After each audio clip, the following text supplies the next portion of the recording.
Señor, hacemos en nuestra memoria, en nuestra mente tu gloria, tu trono, rodeado de querubines, de serafines, ángeles que acampan por tu reino. Desde esta tierra, Señor, desde este rincón del universo, te damos gracias en esta congregación también. Señor, tiro una mirada a cada mujer que está aquí hoy. Tiro una mirada a cada hombre que está aquí, a cada joven, a cada niño. Padre de la gloria, tu espíritu está aquí. Te ruego por sanidad divina, por todos aquellos mujeres y varones que tienen hoy una enfermedad.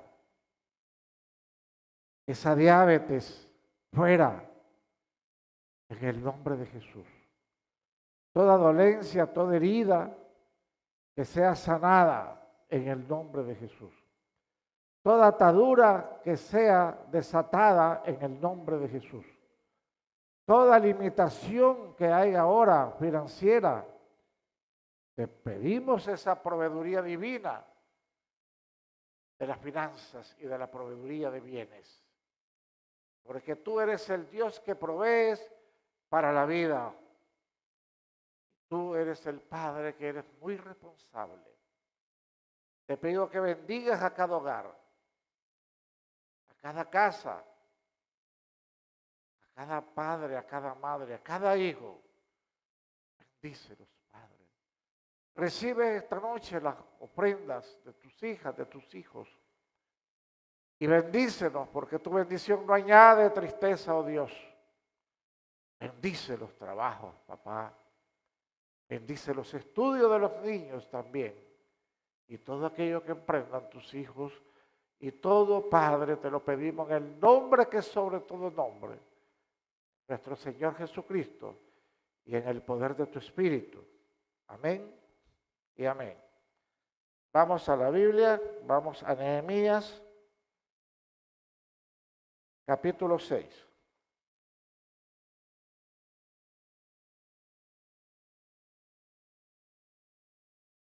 Nehemías capítulo 6.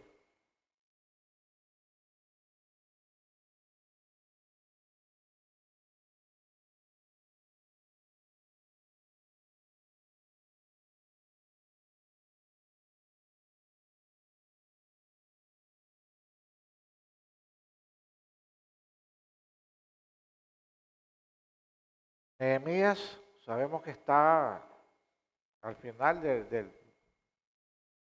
no al final, no, está antes de llegar a los salmos. Creo que esos dos libros son pequeños, pero están antes de llegar a los profetas menores. Si los buscan al final, no lo van a hallar. Amén. Capítulo 6, me lee, pastor, por favor, del 1 al 15. Vamos a leer algo hoy porque es necesario.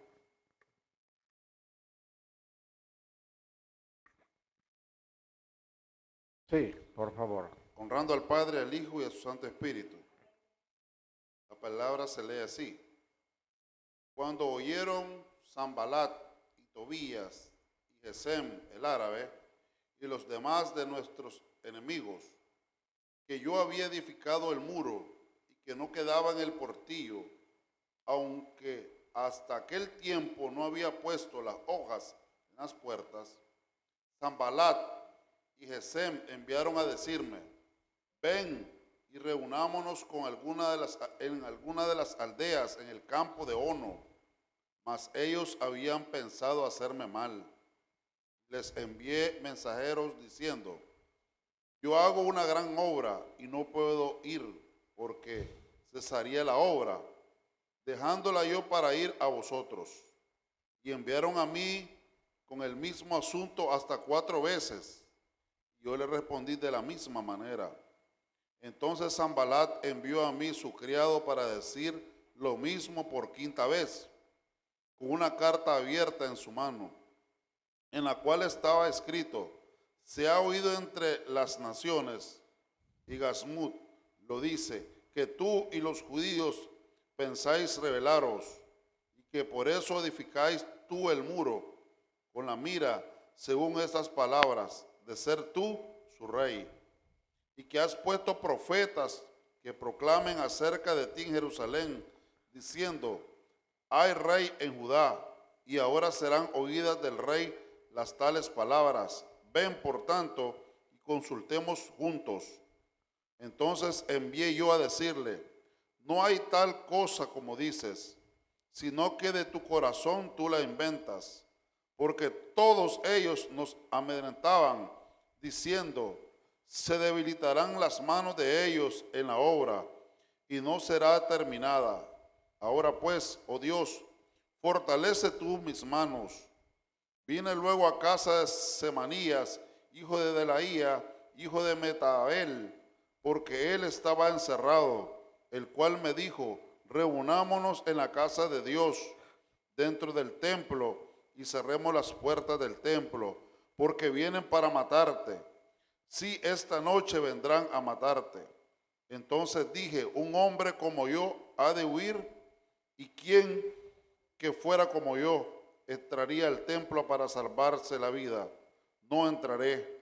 Y entendí que Dios no lo había enviado, sino que hablaba aquella profecía contra mí, porque Tobías y Sanbalat lo habían sobornado, porque fue sobornado para hacerme temer así y que pecase, y le serviría de mal nombre con que fuera yo infamado. Acuérdate, Dios mío, de Tobías y de Sanbalat, conforme a estas cosas que hicieron. También acuérdate de Noadías, profetisa, y de los otros profetas que procuraban infundirme miedo. Fue terminado pues el muro el 25 del mes de Elul en 52 días. 52 días.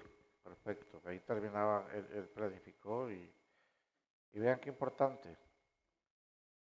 Rápidamente a él le preguntaron, ¿cuánto tiempo? Él respondió, 52 días. ¿Qué cosa es eso? Planificación. Los cálculos estaban hechos. Oramos y decimos, oh Dios y buen Padre, gracias te damos, Señor, por esta preciosa palabra. Espíritu Santo, sé tú siendo propicio, llevando esta palabra al fondo del ser de cada mujer y cada hombre, cada joven. Que podamos entenderla, que podamos ponerla por obra, que podamos hacer los cambios en nuestra vida conforme a esta palabra. Te damos gracias, Padre, en el nombre de Jesús. Amén y amén. Puede sentarse. Hermanos, en cada palabra de Dios hay cosas trascendentales, maravillosas, gloriosas, de qué aprender y cómo nos desafían en la vida. Nehemías para mí es uno de los hombres ejemplo para aquellos que deciden trabajar de a Dios, sean mujeres o varones. El tema de hoy se titula Enfoque, Fe y Fuerza. Superan las distracciones de la vida. A este hombre, si leemos, mire cuántas veces lo visitaron para sacarlo de la visión que tenía. ¿Cuál era su visión? Restaurar los muros caídos de Jerusalén y las puertas. Pero a él hicieron hasta profecía le dijeron. Y lo invitaron a meterse al templo para que fuera a huir porque dijeron, te vienen a matar esta noche. Pero él dijo algo importante. ¿Un hombre como yo va a huir? No, eso. Ni me voy a meter al templo para ir a hacer un relajo. Porque si habla de muerte, ahí lo que iba a haber era un combate. Él dijo, no, yo no, un hombre como yo hace eso. Primero, no se corre, no se esconde. Y segundo, jamás me voy a refugiar a la casa de Dios para hacer que haya aquí un encuentro con otro hombre. Entonces aquí podemos ver cómo trataron de sacarlo de su visión, de aquello que tenía en el corazón. Hicieron planes para que él desistiera, pero él dijo no. Entonces aquí hay un ejemplo, y vuelvo a repetir, que cuando tú estás bien enfocado, con una fe anclada y una fuerza determinada, superará toda distracción de la vida de aquellos planes que tú tienes para hacer. ¿Está entendiendo? Porque muchas veces uno hace planes y en 5 días ya se olvidaron. Tal vez ya ni te acordás a los 15 días que querías hacer. Pero no debe ser así. Aquí te está diciendo que debe tener un enfoque, nunca lo pierdas. La fe anclada en que lo vas a hacer. Y tus fuerzas determinadas, lo hago porque yo lo hago. Esa es una de las lecciones que nos da aquí Nehemías. Y vamos a ver también, miren, los hombres de fe y las mujeres de fe logran hacer tareas casi imposibles de hacer, pero se logran con la bendición de Dios. Porque hay un potencial en cada ser humano, pero ese potencial, aunque esté allí, solo se logra con la compañía de Dios. ¿Está escuchando? El potencial está en todo ser humano. Pero lo correcto es que ese potencial se desarrollará cuando usted toma en cuenta a Dios para desarrollar ese potencial. Solo no puede. Probablemente usted se va a extraviar. Entonces, ¿quién era Nehemías en ese momento? Un cautivo, un preso. Él le servía a un rey, pero él no solamente servía el vino al rey en la copa, sino que investigando, él era custodia de la copa. ¿Por qué? Porque él aseguraba que nadie le fuera a poner veneno. No era que solo él servía a él, era un simple copero. Él era custodia de la copa del rey. Y vean qué interesante esto, y por eso uno debe tener cuidado en leer la Biblia. Cuando nosotros leemos la Biblia nos damos cuenta que él se presenta al rey y el rey dice, ¿por qué estás triste? Y dice que él le entra un gran miedo cuando el rey le dice, ¿por qué estás triste?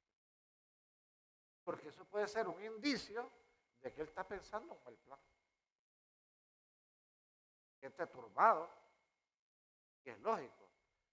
Usted está frente a alguien y tiene planeado hacerle un daño, cuando lo ve, ¿cómo se pone? Inquieto. Él dice que cuando el rey descubre y lo ve turbado y le pregunta, ¿por qué estás así? Él le entra un poco de temor. Porque puede pensar, puede pensar de que yo tengo un plan contra el rey. ¿Por qué? Porque él era custodio. Solamente. Eso es por una aclaración. Quiero que vayamos, sí, antes de desarrollar el tema, a 2 versículos de la Biblia. A Nehemías 1:11 y Nehemías 1:9. Eso nos va a ayudar para anclar el rollo de esta prédica. Nehemías 1:9, leamos primero. Sí, del capítulo 1. Escuche bien eso. Pero si os volviereis a mí y guardarais mis mandamientos y los pusiereis por obra, aunque vuestra dispersión fuere hasta el extremo de los cielos, de ahí os recogeré y os traeré al lugar que escogí para hacer habitar ahí tu nombre. Escuche bien lo que dice, para hacer habitar ahí mi nombre. ¿Se da cuenta por qué Israel no podrá desaparecer nunca? Él eligió ese territorio. ¿Para qué? Para que las naciones conozcan quién es Dios. Y ustedes les dice, podrán estar en la Conchinchina y en China. Yo los voy a traer aquí. Esa es la tierra que yo elegí para que mi nombre sea conocido. ¿Está escuchando? Es importantísimo como cristiano. Porque esto ancla la razón por qué Israel es porque ellos sean los grandes genios. No. Dios eligió ese territorio. Y eligió un pueblo también. Pero la elección es de Dios. Léalo de nuevo, para que con esta explicación le sintamos más alcance al texto. Pero si os volviereis a mí y guardareis mis mandamientos y los pusiereis por obra, aunque vuestra dispersión fuere hasta el extremo de los cielos, de ahí os recogeré y os traeré al lugar que escogí para hacer habitar ahí mi nombre. Ajá. Los judíos no han andado por todo el mundo y siguen dispersos en una gran cantidad. ¿Los recogió o no los recogió? ¿Son una nación o no son? Y en ese momento, ¿dónde estaba Nehemías? ¿No estaba cautivo en otra nación? Y lo hizo llegar ahí, vamos a ver ahí, a hacer el trabajo que Nehemías quería. Pero aquí lo importante es saber que Dios ha elegido esa tierra. Y de donde estén los judíos, Él los va a jalar y los va a poner ahí. Porque ellos se encargarán de glorificar el nombre de Dios. Y Dios dice, Jesús dijo, claro, la salvación viene de los judíos. ¿Por qué? Porque Él era judío. Ahora miremos lo que dice Nehemías en el 11, ahí mismo en el capítulo 1. Te ruego, oh Jehová, esté ahora atento tu oído a la oración de tu siervo y a la oración de tus siervos, quienes desean reverenciar tu nombre. Concede ahora buen éxito a tu siervo y dale gracia delante de aquel varón, porque yo servía de copero al rey. Vamos claro. Pide, honra, porque Él va a reverenciar el nombre de Dios en la tierra que Dios escogió para eso. Escucha ahora mi oración y pon gracia en mí ante aquel hombre.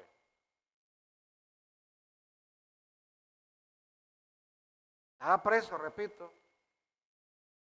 Estaba cautivo. Pero su cuerpo, no, ni el alma ni la mente. Entonces aquí debemos diferenciar gente que está libre del cuerpo y cautivo del alma. Y hay gente que está preso en el cuerpo, pero libre en el alma. Nehemías era un reo corporal. No era un reo espiritual.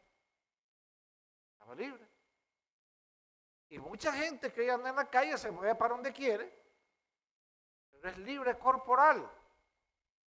Pero está atado por vicio, por droga, por alcohol, por sexualidad, por juego, por cualquier cosa. Esto es importante saberlo manejar. Mucha gente caminando para donde le da la gana, pero está reo. Aquel era un reo corporal, pero libre espiritualmente. Entonces él, a un reo, estaba sirviendo a Dios correctamente. Físicamente le servía al rey, pero espiritualmente estaba al servicio de Dios. Luego le dice, pon gracia en mí ante aquel hombre, porque yo le sirvo a ese hombre. Y esto es para reverenciarte aquí, en la tierra que tú elegiste, para que tu nombre sea conocido, reverenciado. ¿Vamos entendiendo hasta ahí? Perfecto. Bien.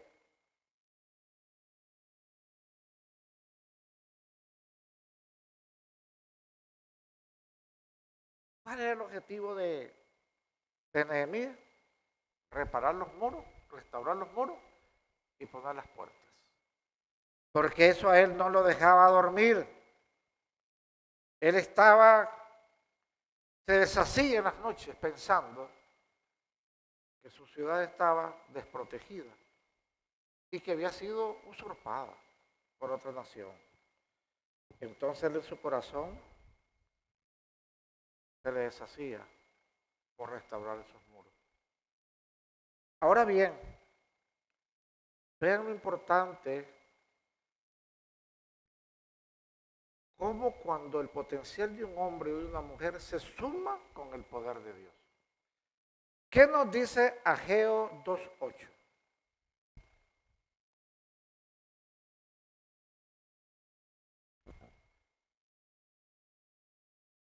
Están los profetas menores, ese sí, van a buscarlo hasta adelante. Y espero que no digan 2:8, específicamente. Mía es la plata y mío es el oro, dice Jehová de los ejércitos. Oiga bien, dice Dios, mío es la plata, mío es el oro, mío es la plata. Está diciendo, los recursos son míos. Porque son dos simbolismos, ¿verdad? En todo caso, lo que está diciendo, los recursos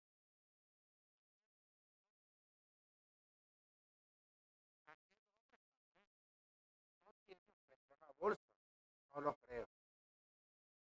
Pero él necesita reparar esos muros. Eso es su deseo. Ahora bien, ¿cómo él logra la proveeduría estando preso? Resulta que el potencial que él tiene espiritualmente lo suma al de Dios. Y se va en oración y Dios le dice, pon en mí gracia frente a aquel hombre que yo le sirvo.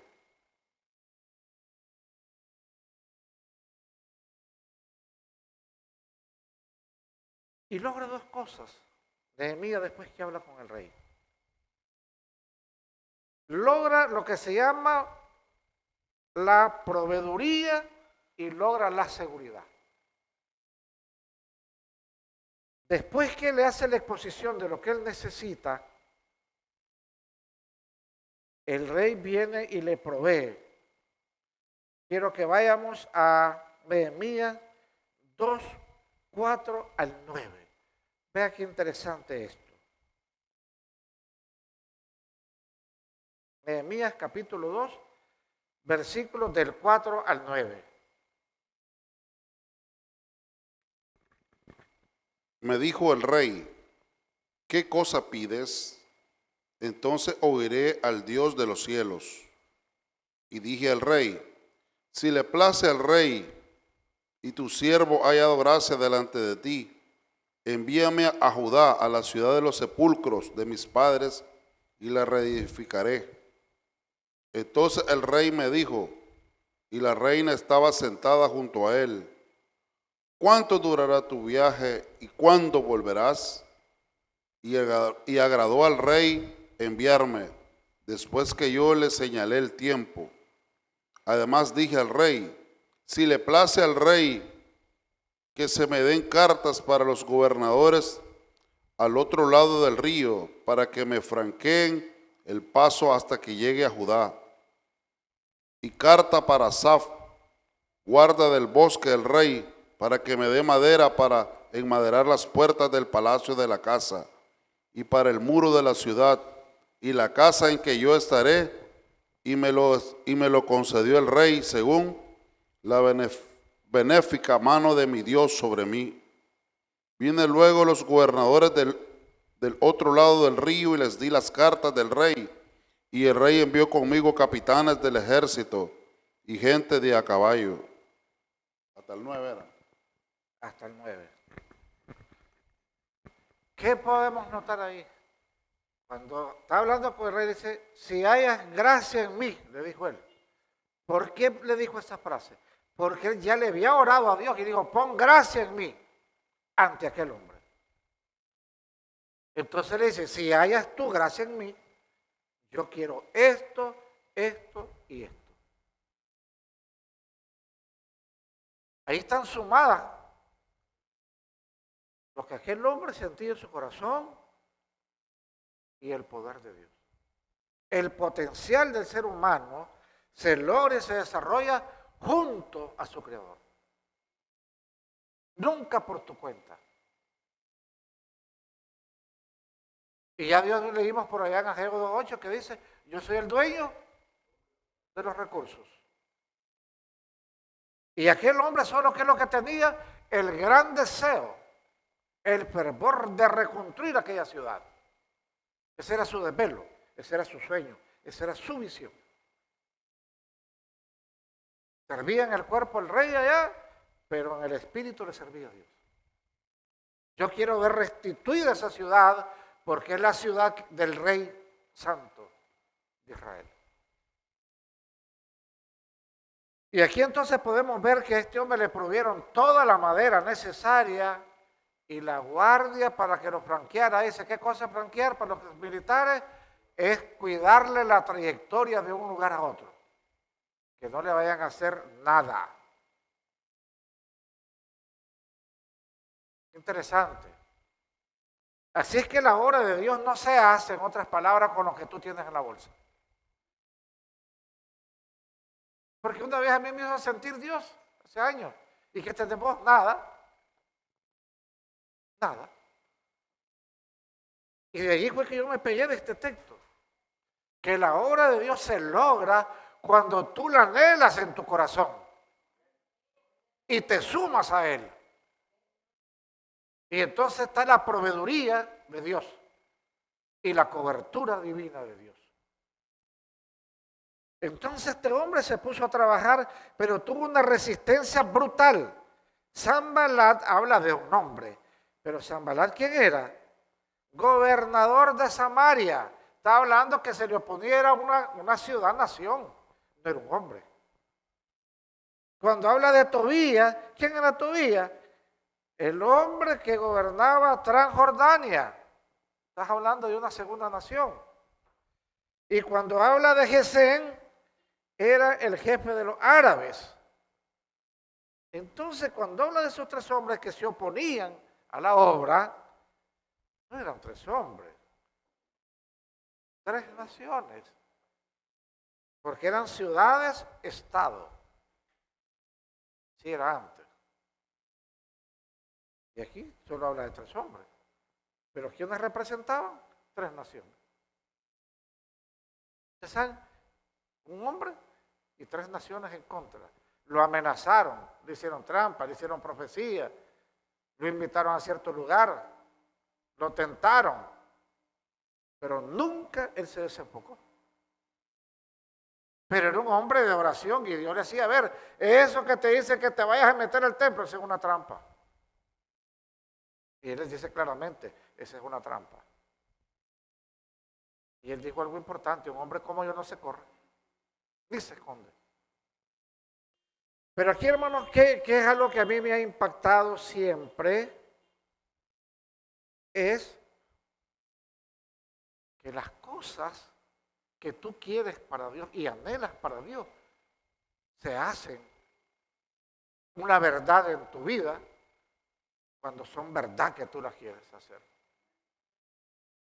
Dios pone gracia en ti, bendice a ti y Él canaliza los recursos de donde estén y los hace llegar a esa obra. ¿Cómo hace? A mí no me pregunte.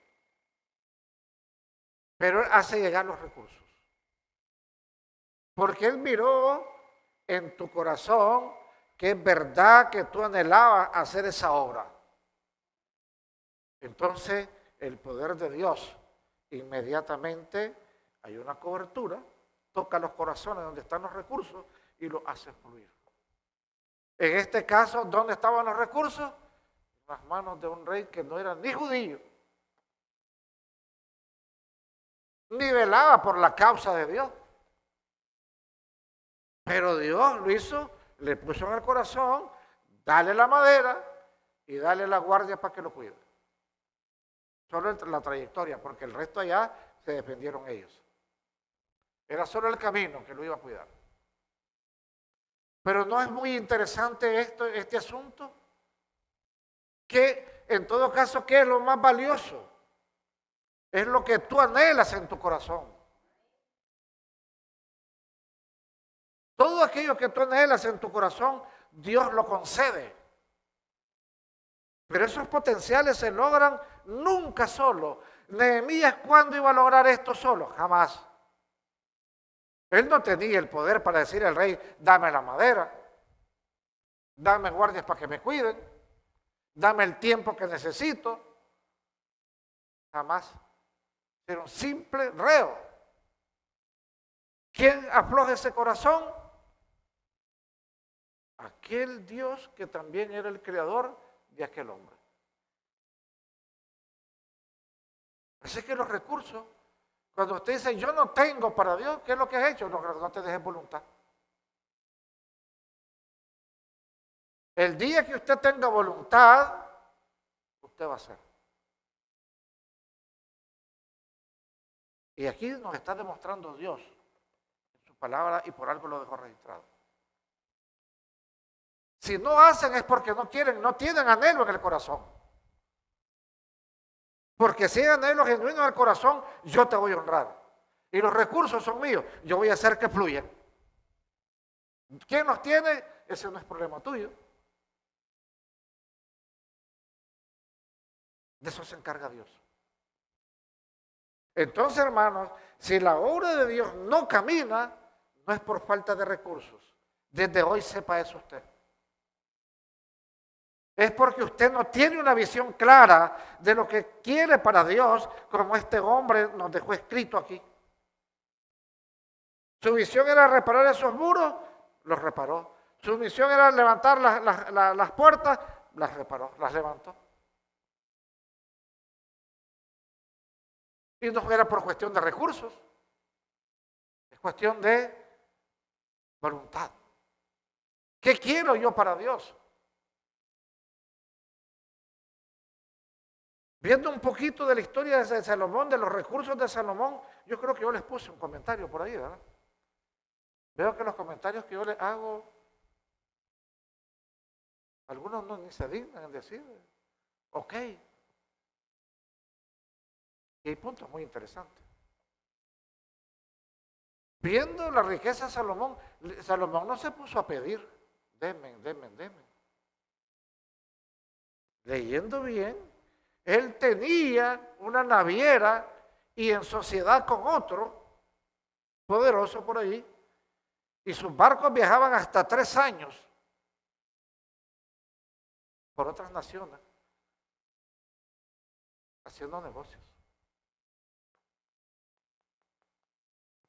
Y con ese potencial, él desarrolló hacer lo que logró hacer para Dios también. Pero no es que estaba pidiendo.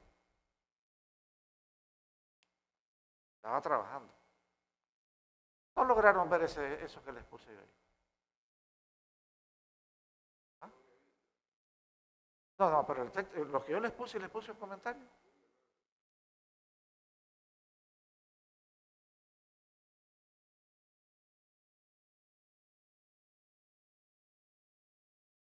Una naviera la que tenía. Y se asoció con otro poderoso por ahí, naviero también. Entonces podemos ver que el hombre de Dios, la mujer de Dios, son gente de emprendimiento, trabajo. Porque Dios, de alguna manera, sobremanera yo diría, y yo me acuerdo que aquí vimos un texto que te dice, aquel que no trabaja, trabaje para que tienda la mano para dar. Porque acuérdense que también yo aquí prediqué, que dije, las obras son para dar. Se crea para dar. Pero el tema no es ese, estoy haciendo un paréntesis de esto. Pero ¿qué podemos ver aquí, hermano? Que realmente lo que más interesa en el ser humano es lo que él siente, lo que él quiere. Con una determinación, sí. Con fe, fuerza, ancladas en la palabra de Dios. Y con oración a Dios, que es lo que usted quiere realmente. Si usted no tiene una determinación, no tiene una visión clara, ¿qué te puede dar Dios? No creo que pueda dar mucho. Quizás nos da para que comamos y no nos muramos. Mantenidos por ahí nada más. A este hombre, ¿cuánta trampa le hicieron? Porque sabían lo que eso significaba también. Miremos en el 6, el 2 y el 4. La trampa que le estaban haciendo para desenfocarlo y sacarlo de esa visión que él tenía. 6, 2 al 4. Sanbalat y Gesem enviaron a decirme: ven y reunámonos en alguna de las aldeas en el campo de Ono. Mas ellos habían pensado hacerme mal. Y les envié mensajeros diciendo: yo hago una gran obra y no puedo ir, porque cesaría la obra, dejándola yo para ir a vosotros. Y enviaron a mí con el mismo asunto hasta 4 veces, y yo le respondí de la misma manera. Insistieron en sacarlo. No, dijo, yo estoy haciendo una gran obra. Yo por ir a atender las boberías de ustedes, yo no voy a desatender mi visión, mi amor por la obra de Dios, ni mi pueblo lo voy a abandonar. Porque cosas para mí no me interesan. Porque supuestamente allí le están queriendo hacer un bien para él, ¿verdad?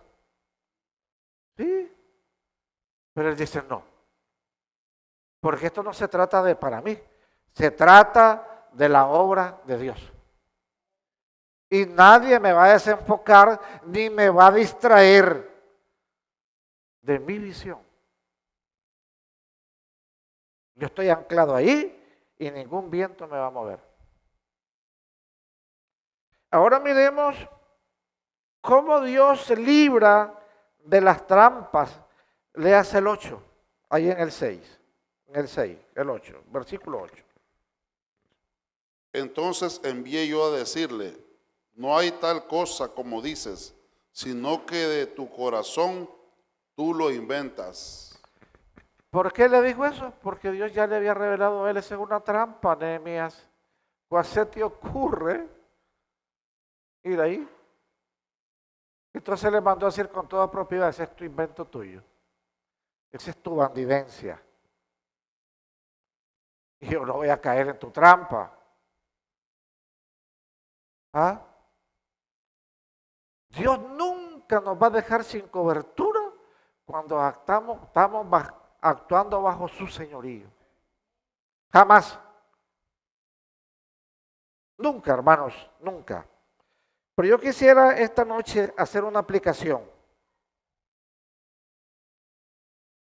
Porque Dios hoy quiere también darnos a nosotros cobertura divina.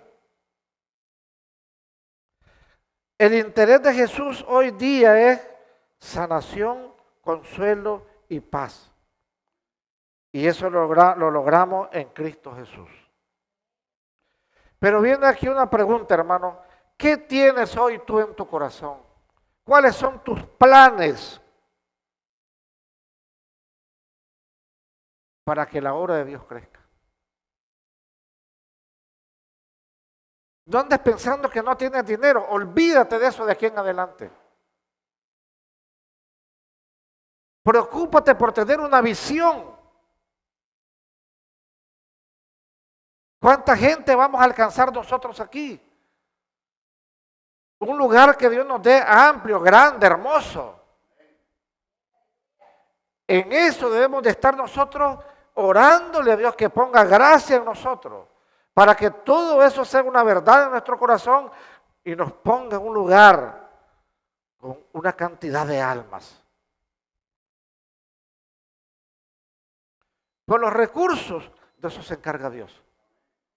Ya lo vimos aquí hoy y yo lo vi aquí. ¿Ah? Y ustedes son testigos también. Este lugar está muy parecido a lo de Nehemías, quiero que sepa. Aquí los recursos vinieron, fluyeron, porque Dios le puso en el corazón a alguien. Porque Él sabía que mi anhelo era que aquí hubiera un lugar para adorar a Dios. Y me hicieron propuestas también. ¿Querés salir de ahí? dame eso y yo te pongo allá. Quiero que lo sepa. Y yo dije, no. Porque yo lo que quiero es algo aquí para Dios. Entonces, aquí está esto. Con todos los equipos que están, aquí están. Y siguen fluyendo. Todo es lo que tú quieres aquí, en tu corazón.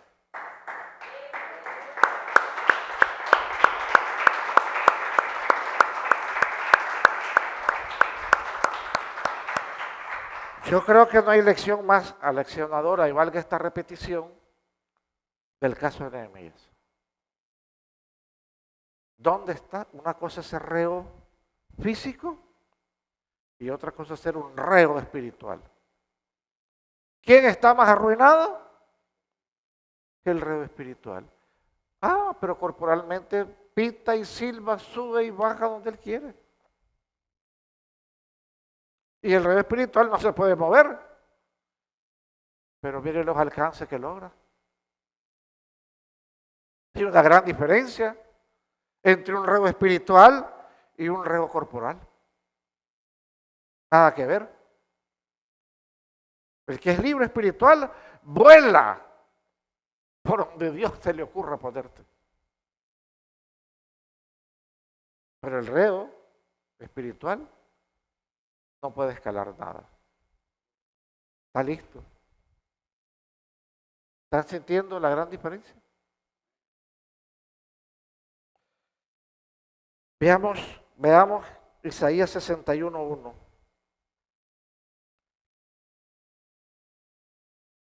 Isaías 61:1.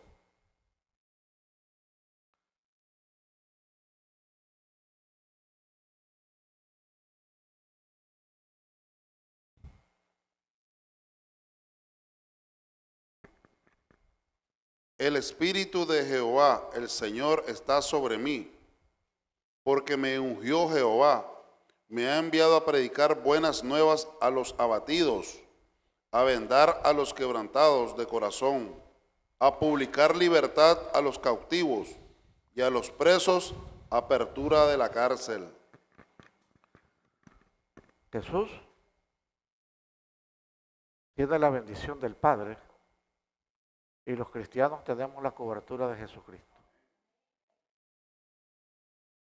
Y Él promete abrir las cárceles, sanar a los enfermos, consuelo y paz. Pero ¿qué tenemos en el corazón nosotros? Tenemos estos, llamemos así, pensando cuánto le dedicas a Dios orando por los enfermos. Que tú sientas que el dolor de aquel es el tuyo.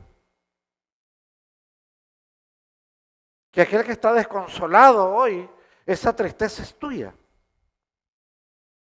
Que aquel que no tiene paz hoy porque está en guerra en su casa, esa guerra que vos la sientas como tuya.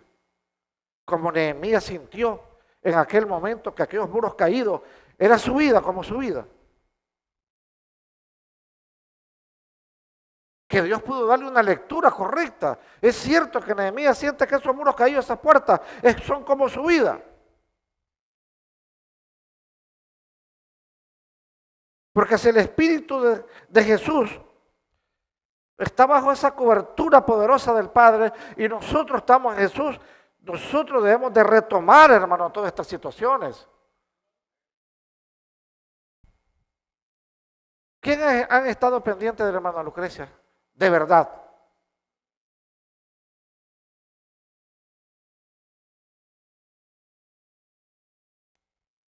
Son los momentos oportunos de ver qué es lo que tú tienes en el corazón. ¿Qué hay ahí? Eso es lo que Dios va a honrar porque ese potencial que hay en ti se suma al poder de Dios y habrán grandes resultados como los de Nehemías. Dele gloria a Dios.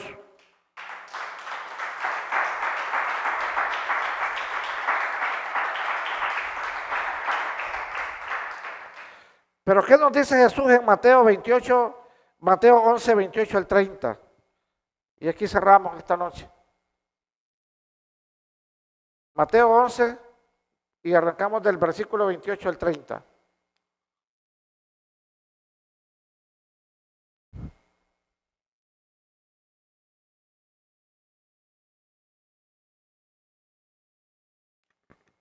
Venid a mí todos los que están trabajados y cargados, y yo os haré descansar. Llevad mi yugo sobre vosotros y aprended de mí, que soy manso y humilde de corazón, y hallaréis descanso para vuestras almas, porque mi yugo es fácil y ligera mi carga.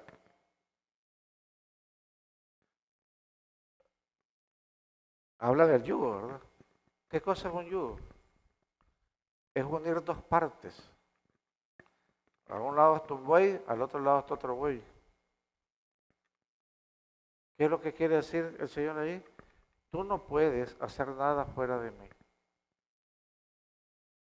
Tu potencial solo se podrá desarrollar junto conmigo. Solo no. Y por eso Él dice, lleva mi yugo. Ligera es mi carga. Pero cuando Él habla del yugo es, tú tienes que estar junto a mí, no separado. Por eso Él habla del yugo, porque humanamente sabemos qué cosa es eso. Cómo uno una parte y la otra. Y esas dos fuerzas, porque un buey, ¿qué es lo que hace? Unir dos fuerzas es lo que hace. A través de ese yugo. Que se lo amarran en los cuernos aquí y el otro aquí. Y esto es un poder de fuerza para de dos bueyes. Y lo que está diciendo el Señor es, tú y yo, el potencial tuyo y mi poder, es un potencial, los dos juntos. Pero tú no puedes hacerlo solo. Ni yo fuera de ti lo voy a hacer tampoco. Porque es contigo que yo debo de hacerlo. Él tiene el poder. Pero no, es contigo. Esto es junto. Yo los he creado para que esto sea junto con ustedes. Pero, ¿entendemos esto? ¿Qué simboliza ese yugo? Es la fuerza, es el potencial que Dios ha puesto en ti y el poder de Él para hacer ¿qué cosa así? Lo que hay en tu corazón. Si ahí no hay nada, pues no habrá nada, hermano. Está el potencial, pero no se puede desarrollar. ¿Por qué? Porque no está la otra fuerza, que es la fuerza superior. Dice, vamos juntos. ¿Pero qué van a desarrollar? ¿Dónde está tu visión? ¿Dónde está tu amor? ¿Dónde está lo que tú quieres hacer? ¿A quién le preguntaron? ¿En cuántos días? 52 días. Sin vacilar alguno. Porque eso no era una ilusión lo que él tenía. Él tenía todo un plan ya.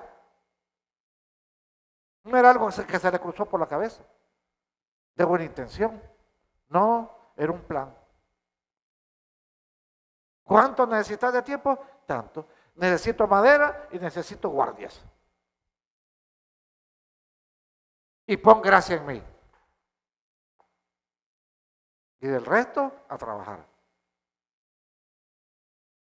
Pero aquí el tema está. ¿Qué hay? ¿Qué hay en ti?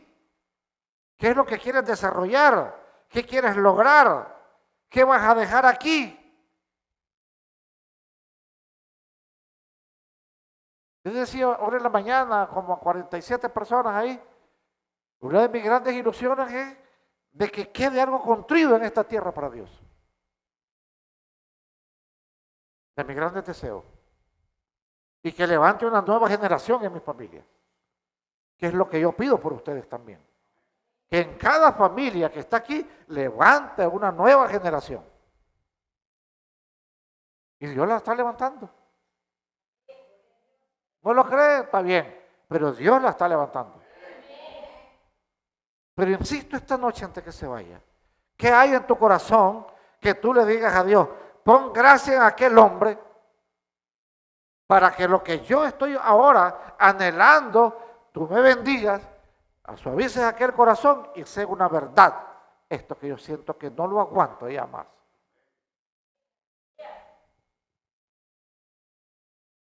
Mientras no sea así, tu potencial estará sin uso. Y Dios esperando. Porque Él es paciente. Pero aquí ahora reaccionamos. ¿Qué hay de proyecto en tu vida? Sea para la obra de Dios, sea para tu familia, o sea para tu crecimiento espiritual. Porque esto está en muchas direcciones. Aquí en mí es específico, era la obra de Dios. Pero también puede ser por tu familia, por tu crecimiento, por un amigo, por un hermano en la fe. Pero, ¿cuál es el principio que hay en tu corazón? De lo demás se encarga Dios. Y hay un ingrediente que debemos de pedirlo todos los días, es que Dios ponga gracia en ti. Eso no debe faltar. Cuando la gracia de Dios está, usted nunca va a ser irrespetado, quiero que sepa. Dele gloria a Dios esta noche.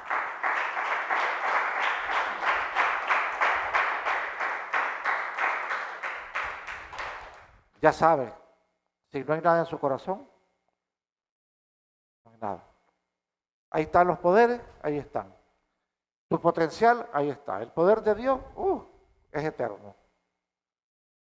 ¿Qué va a pasar? Que cada día que tú no hagas nada, tu tiempo se achica y tu espacio se cierra. Y cierro diciéndole su vida es un trozo de la eternidad puesta en tus manos. ¿Qué estás escribiendo? ¿Qué legado vas a dejar? ¿Cuál será la historia que me vas a dejar? Cuando Dios te está dando esa oportunidad, un trozo de eternidad puesta en tu mano para que tú hagas. ¿Usted sabe lo que significa lo que le estoy diciendo? Un trozo de la eternidad puesta en tus manos ahora. Para que escribas, para que hagas, para que te desarrolles, para que des a conocer el poder de Dios, como lo dio a conocer Jeremías. Gloria a Dios.